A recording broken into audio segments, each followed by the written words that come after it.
नमस्कार, मेरा नाम प्रीति है। आप न्यूज़ आई देख रहे हैं। देखिए, बिहार के सड़कों पर एक पोस्टर लगा हुआ है। पोस्टर पे लिखा हुआ है, न दंगा न फसाद न बवाल चाहिए, बिहार को सीएम चिराग चाहिए। ये जो है उन्हीं के पार्टी के एक नेता ने लगाया है। यानी कि लोजपा अब चाहती है कि चिराग पासवान मुख्यमंत्री बने।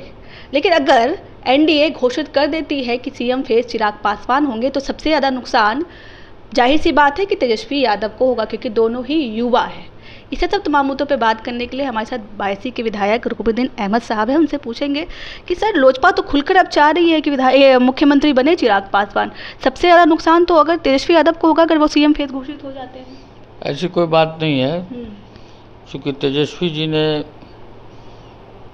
जो बिहार में युवाओं को रोज़गार देने का और इसका जो काम किया है, और दो बार बिहार के माननीय उप मुख्यमंत्री रहे हैं, उनका जो युवाओं के प्रति और रोज़गार के प्रति और प्लान के प्रति और इस सब का जो रहा है, इससे पूरे बिहार में लोगों ने तेजस्वी यादव को लीडर माना है। चिराग जी प्रयास कर रहे हैं, अच्छी बात है, क्योंकि एनडीए में बड़ी पार्टी भारतीय जनता पार्टी है और हमारे माननीय मुख्यमंत्री श्री नीतीश कुमार जी हैं और सारे लोग हैं। अभी उन लोगों में आपसी कोई तालमेल नहीं है कि चिराग जी को लीडर बनाया जाए और वो बिहार के मुख्यमंत्री, यहाँ की जनता बिहार का अगला मुख्यमंत्री श्री तेजस्वी प्रसाद यादव जी को माने हुआ है। और आने वाले दिनों में आपको परिणाम बताएगा कि यहाँ की यूथ का जो समर्पण भावना है तेजस्वी जी का जनता के प्रति, यहाँ के युवाओं की पहली पसंद तेजस्वी प्रसाद यादव जी हैं। नहीं, ये कहा जा रहा है, ऐसे तो आज चिराग पासवान नीतीश कुमार से भी मिले थे। उन्होंने ये भी कहा कि सीएम पोस्ट अब नहीं है, नीतीश कुमार ही रहेंगे। हालांकि उनके पार्टी की तरफ से ये लगाया गया था। लेकिन मैंने इसलिए भी कहा कि अगर एनडीए घोषित कर देती है तो सबसे ज़्यादा नुकसान तेजस्वी यादव को होगा, क्योंकि दोनों ही युवा चेहरे हैं और क्रेज चिराग का बढ़ते जा रहा है, ये भी कहा जा रहा है। ऐसी बात नहीं है, युवा चेहरे दोनों ही हैं और भी लोग पार्टी में युवा नेता हैं, लेकिन बिहार की जनता के प्रति जो समर्पण भावना से जो तेजस्वी जी का रोल रहा है, ये काबिल तारीफ़ है। और बिहार की जनता जानती है कि यहाँ के कल्याण और इस भाजपा एनडीए की सरकार की समाप्ति का सबब तेजस्वी प्रसाद यादव होंगे और उनको लोग बिहार का नेता मान रहा है। एक बात ये भी है कि जब भी पूछा जाता है बीजेपी वालों से कि तेजस्वी बिल्कुल तैयार है, लोग उनको पसंद कर रहे हैं, तो वो कहते हैं कि तेजस्वी जो है मुंगेरी लाल के हसीन सपने देख रहे हैं। गलत बात है। बिहार की जनता ने, आप अगले बार 20 का भी विधानसभा परिणाम का चुनाव देख लीजिए, बहुत 5-10 हज़ार का डिफरेंटेड रहा है एनडीए और महागठबंधन में। और तेजस्वी यादव की लोकप्रियता की वजह से राष्ट्रीय जनता दल बिहार की सबसे बड़ी पार्टी बन के उभरी थी 20 के चुनाव में और 76 सीट ला के सबसे आगे था। अब 15 में भी देखिए, बिहार में जो फिर महागठबंधन की सरकार बनी थी, उसमें भी नीतीश जी आंकड़े में तेजस्वी जी से कम थे। उसमें राष्ट्रीय जनता दल को 80 सीट थी और श्री जो माननीय मुख्यमंत्री नीतीश जी की पार्टी को 70 सीटें थी। तो मुंगेरी लाल के सपने उनके लिए होंगे, लेकिन तेजस्वी जी को लोगों का जन समर्थन प्राप्त है। कहने वाले सम्राट चौधरी हैं सर। सम्राट चौधरी जी तो कभी पगड़ी बांधते हैं कि नीतीश जी का अंत करेंगे, कभी बोलते हैं कि उनका कब्र खोदेंगे, और फिर वही जाके इस उनके नेतृत्व में उप मुख्यमंत्री होते हैं। जो आदमी के कथनी और करनी में फ़र्क होता है, वो लीडरशिप नहीं कर सकता है। सर, अब बात करते थे तेजस्वी यादव से हट जाए और चिराग पासवान से हट जाए तो एक बहुत बड़ी पार्टी निखर के आ रही है, प्रशांत किशोर की पार्टी जन स्वराज। कल आरसीपी सिंह शामिल हुए, आज जो है पूर्णिया के पूर्व सांसद पप्पू सिंह भी शामिल हुए हैं। तो लग रहा है कि बहुत कड़ी टक्कर देगी ये पार्टी। ऐसी बात नहीं है। श्री उदय सिंह जी, पप्पू सिंह जी बहुत वरिष्ठ नेता हैं और भारतीय जनता पार्टी से पूर्णिया के माननीय 2 बार सांसद रहे हैं। वो आज सुने हैं कि राष्ट्रीय अध्यक्ष बने हैं। कल आरसीपी सिंह भी शामिल हुए हैं और आरसीपी बाबू भी शामिल हुए हैं। लेकिन किसी भी चीज़ की शुरुआत के लिए जो बेस मजबूत होता है, अभी एक लंबा वक्फा लगेगा जन स्वराज को बिहार में राजनीति में, और आए और तुरंत सत्तासीन हो गए, ऐसा सपना नहीं देखना चाहिए। प्रयास करना चाहिए। प्रयास करना किसी भी संगठन के लिए अच्छी बात है, लेकिन बहुत बड़ा होगा ऐसा नहीं है। आप मानते हैं कि कहीं टक्कर नहीं देगी आप? कहीं से टक्कर नहीं में। सबसे ज़्यादा नुकसान तो आप ही को करने के तैयार है, जो एम वाई समीकरण में जो एम है वो टूट रहा है, गुजरात में ये जा रहा कहीं से भी नहीं टूट रहा है। ये वो जो कहावत है वही बात है, प्रैक्टिकल आप जब बजाइएगा म्यूजिक बॉक्स में तो कुछ ताल बजेगा, और जब ऐसे बोलिएगा तो कुछ ताल बजेगा। तो ये ताल बजने वाले चक्कर है, कहीं से भी प्रैक्टिकली नहीं है कि मुसलमानों का, अल्पसंख्यकों का समर्थन जन स्वराज के साथ है। आज भी बिहार का अल्पसंख्यक सेकुलर पार्टी में सबसे बड़ी पार्टी राष्ट्रीय जनता दल है, जो सभी जाति का, सभी के कल्याण उत्थान की बात करती है। अल्पसंख्यकों का समर्थन राष्ट्रीय जनता दल के साथ है। आप भी राजद से हैं, मुस्लिम समुदाय से आते हैं, आप ये मानते हैं कि मुस्लिम समुदाय भी राजद पे ही भरोसा करता है?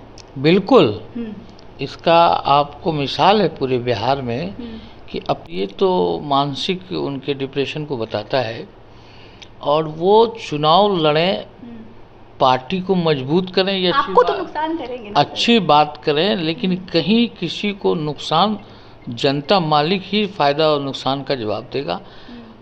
ये तानाशाह वाला लैंग्वेज कि किसी को जमींदोज करेंगे, किसी से बदला लेंगे, तो जो भी नेतृत्व करता है जनप्रतिनिधि, उसके भविष्य और भाग्य का विधाता और भाग्य का मालिक जनता जनार्दन होता है। बिहार के मुसलमान आखिर उन पर तो विश्वास करते हैं ना, तभी तो उनको पिछली बार 5 सीट मिली थी। ऐसी कोई बात नहीं है, 5 सीट मिली थी तो बेसिकल कौन कौन लोग जीते थे, किनके साथ ग्राउंड बेस थे, इनका कुछ प्लस हुआ था। लेकिन आज फिर चुनाव होने जा रहा है, परिणाम जो भी होगा, लेकिन वो दिन अब इनके लिए नहीं है, वो दिन नहीं आएगा उनके कभी नहीं। हाँ, अच्छा, इस बार उनको क्या लगता है कि शून्य पे अटकना पड़ेगा, बिल्कुल रुक जाएंगे वो? संभावना है, संभावना है। आपको लगता है कि तेजस्वी यादव पर भरोसा इस बार जनता करेगी, क्योंकि चौतरफा कहीं ना कहीं वो घिरे? निरंतर देखिए, आप लोग पत्रकारिता करती हैं जी। आप देखिए तेजस्वी यादव पर शुरू से ही भरोसा कर रहा है पार्टी। बिहार की जनता अगर नहीं करती, हर चुनाव में सबसे बड़ी पार्टी के रूप में राष्ट्रीय जनता दल उभरता है। चाहे वो नीतीश कुमार गठबंधन का सरकार, उसमें भी 80 सीटें आई थी। अभी जो चुनाव हुआ तो इसमें भी सबसे बड़ी पार्टी भारतीय जनता, ये राष्ट्रीय जनता दल थी। तो अब जनता उम्मीद करती आ रही है, आने वाले दिनों में इन्हें सरकार बनाएगी, इन्हें बिहार का मुख्यमंत्री बनाएगी, यही परिकल्पना हम लोग करते हैं। बहुत लोग ये भी कह रहे हैं, खासा नाराज़ हैं कि राजद जो है अब जो है यादव और मल्ला की पार्टी बन गई, जो समीकरण बैठाते थे, क्योंकि जिस तरीके से मुकेश सहनी को तवज्जो दिया जा रहा है, उससे खासा नाराज़ सबसे ज़्यादा जो है वो मुसलमान समुदाय है। देखिए, ऐसी बात नहीं है, चूँकि महागठबंधन में कॉमन मिनिमम प्रोग्राम है, उसमें हमारे माले के साथी भी हैं। कांग्रेस भी देश की सबसे बड़ी पार्टी है और वो बहुत बड़ी पार्टी है, उनका भी समर्थन है।